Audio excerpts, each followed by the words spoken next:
throughout his career here, it seems like somebody's always saying about Kobe, he's not passing the ball. Somebody on the team, and of course the media's always said that, but somebody, and even though he seems to, all the records he piles up, is that just his style of play? People are always going to be saying, other players are always going to, it's almost every year we hear somebody saying, oh, he didn't pass the ball up tonight, or they intimated in their post-game quotes. It's a really fine line with scores. The first championship that we won with the Chicago Bulls, we played the Lakers. And in a timeout in the fourth quarter, I had to stop Michael Jordan and say, I know you want this championship. I know you want to deliver it. But the Lakers aren't going to let you deliver it. They're going to put 2 guys or 3 guys on you. You have to pass the ball. Paxton's wide open. And, he understood that. And Paxton had 6 jump shots or 7 jump shots in that quarter to seal the game. And, that's the way it is when you win. You have to take, what's really important. A lot of these great scorers could score 2 guys on them. But the reality is you're not going to do it every time. And it's going to take away from the team game. And ultimately they have to, good coaches are going to make scorers have to pass the ball. They're not going to let you beat them. So those are the keys, and so scoring and teamwork all the time don't go hand in hand, and it's those moments when the two of them coincide and they live together that you win. Is that it's only natural? You think Kobe can handle that pretty well? He's come to handle that pretty well.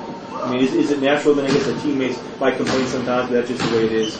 That's just the way it is for a school. From the time I took over this team till probably the time I leave, that's always been an issue. I mean, one of our first team meetings was about the fact that Kobe wasn't passing the ball with Shaq and Rick and that whole crew. They wanted to sit down and talk about it as a team. There's the issue of when is enough and when's too much, and so those are a fine line that the person has to balance themselves on. And you feel he has balanced himself? You feel he has reached that? Or certainly has. We had a talk about 3 years ago where he went off on that rampage. After that season, we had to talk about that. That took everybody out of the game and how that hurt. But I know that was a statement that if I have to do this alone, I'm going to do it alone. It just doesn't help the team out. I've seen you make some comments afterwards that you didn't see Will having not giving enough touches. Is that a valid complaint? Oh, definitely.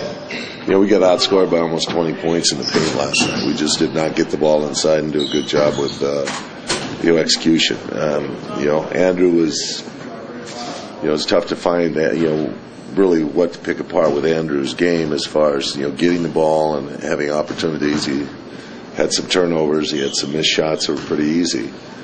But he really just didn't have as many opportunities out there as he should have. The fact that Andrew with the performance he had against Boston, Indiana, did you see him grow in this trip, or do you think it's still just flashes? Just we're not consistent, and we're looking for consistency. What did Drew and Powell combine for 10 shots? Did you know that, or were you surprised when you saw the stat sheet afterwards? Or? No.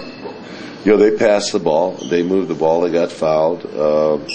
There's some things that go into that. There's some turnovers when the ball went into them. As I said last night, if you remember, that they defended, I thought, the post passing really well, and we didn't have good execution there. Mechanically, what goes in, whether it's last night in Memphis or any other night where the ball doesn't get inside enough, what tends to be happening to keep that from going on? Well, as you saw, they ran our guys off the block, so they had shorter distance to pass the ball. There's a couple times when the ball went into Powell where guys are over his back, knocking the ball loose, the ball going out of bounds, pulled the chair on Andrew, he lost the ball. Those sequences, you don't want to lose the ball on post passing. It's got to be a staple when you have players like we have. So, those are things that, eliminate, okay, we'll go down next time and do it again. Well, if you turn the ball over, you don't want to do it again, and the natural tendency is to go back and get a score. And so, that's the way it happens, and things like that. We like to move our posts around, and we didn't do a good job of doing that either. Is there an onus on the bigs to establish more position, or the guards to make sure? Definitely, and guards passing the ball. It goes both ways.